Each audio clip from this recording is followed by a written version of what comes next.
everyone, thanks for joining me. It's Nicole here with Our Children, Our Future, La Cloche Early on Child and Family Center, and this is Family Matters. And today we are going to be talking nutrition again. It is our last nutrition for the month, just because the month of March is Nutrition Month. So, to carry on with our theme of nutrition, today we are going to be talking about serving sizes. So, as I talked about in my previous videos, a lot of Canadians overeat, and a lot of times we don't portion out our foods in the amount that that is recommended for us. So today I'm going to talk about some tips for helping with portions. I'm also going to provide some really great links and some videos about how to tell serving sizes by just using your hands. Now, all of this information in terms of portion sizes, they base this on the old food guide. It has not been updated, unfortunately. However, the information is still relevant in terms of portion sizes. So, how can we eat less? So they gave some tips, and again, all of this information you can find on unlockfood.ca, and I will put the links in the description of this video. So how do we help save portions or reduce our portion sizes just in life in general? So let's start with eating out. So unfortunately right now we're not doing a lot of eating out, but when things do open up, or if you're getting takeout, keep in mind that oftentimes you are getting a much larger portion than what is recommended when you order out from a restaurant. Everything seems to be supersized and to be extra large. So some tips for doing this is to order something that you can share appetizers around the table, split a dinner or a lunch with a friend or family member, order a salad before your main entree so that you're filling up more on vegetables and save some of your entree to bring home for another meal. Have them bring you a takeout container if you're at a restaurant. Put half of your meal into the takeout container, and that way you will have another meal for another day and you're only focusing on a small portion. If you're craving dessert, see if you can get like a mini dessert or a smaller size. Maybe you could order off the kids menu in terms of dessert, or opt to share or take some home later if that is an option. And for drinks, and we've said this before, best drink choice is water.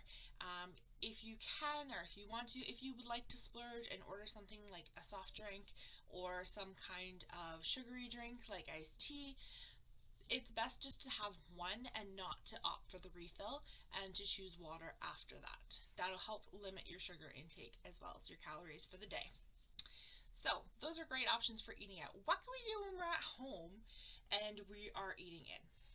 So a great tip is to use smaller bowls or plates. It sounds strange, but when you have a smaller bowl or plate, your brain gets tricked into thinking that it's full, and that when you see a large bowl or plate, you feel like you need to fill it. So having something smaller that is full is going to trick your brain into saying, I have a lot of something right now. And then take your time eating it. Really enjoy your food. Try not to have other distractions.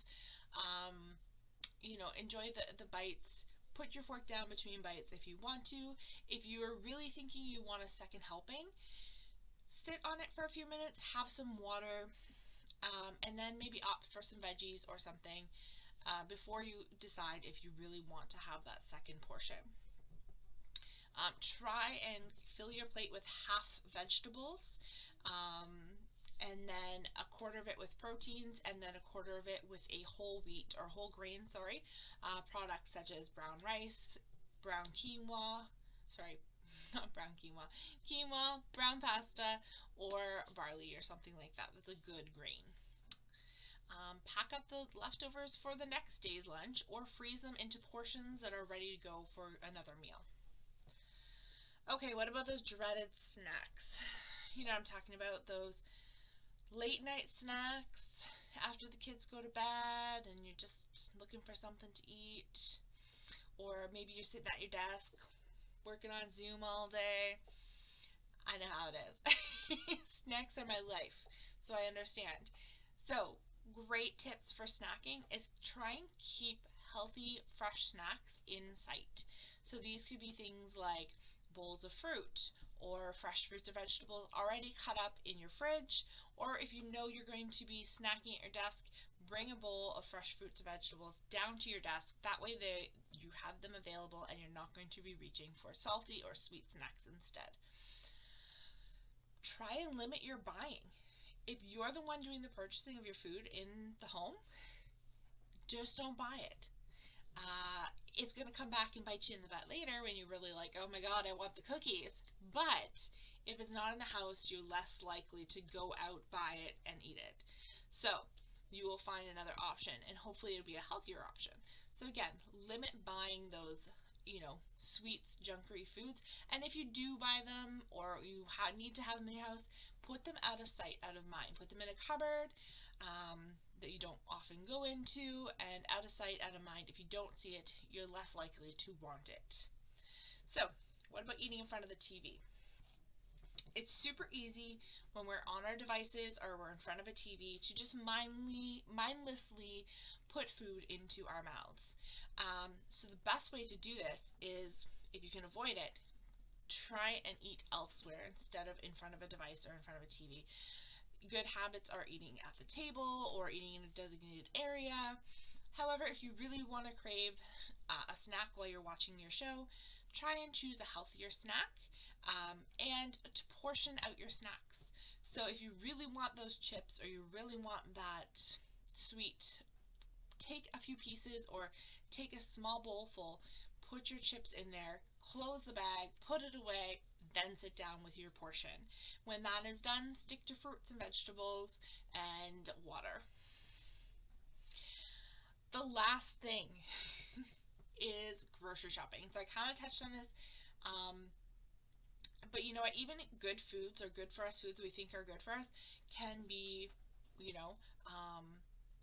bought in bulk, right? So when we buy something, we're like, oh good, it's great for us, but it's a big portion. So oftentimes it's best to portion things out as you get them.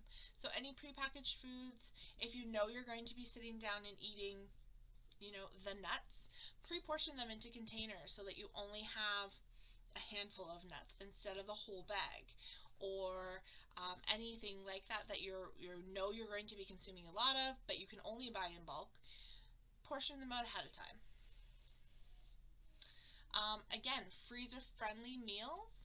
If you are just looking for individual meal sizes, package them that way. So once you cook, if you're cooking a big pot of chili or whatever you're cooking, put them into portion containers so that you have them for lunches if that's what you're looking for. And focus on healthier buys. If you're only buying for yourself, maybe see if a neighbor or somebody else would be interested in splitting the cost and splitting the food with you. So that way you can still buy bigger things in bulk and they're not going to go to waste, but you're not feeling like you have to eat all of it by yourself.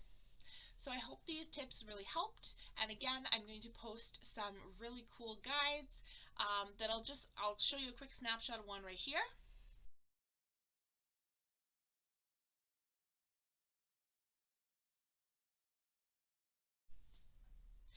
But I will post all of them because there's quite a few different ones for all of the different areas of the food group, and it's all based on portion sizes using your hand. So it's a very simple guide. And I'll also post some really cool videos that the unlockfood.ca has about portion sizes, managing your portion sizes, and all of that. So if you have any questions, please don't hesitate to reach out to us. Drop a comment below. How do you manage your portion sizes? Is that something you guys think about? Is it something you just don't really care about? I want to know. Let me know in the comments. Thanks everybody, and we will see you next week for Family Matters.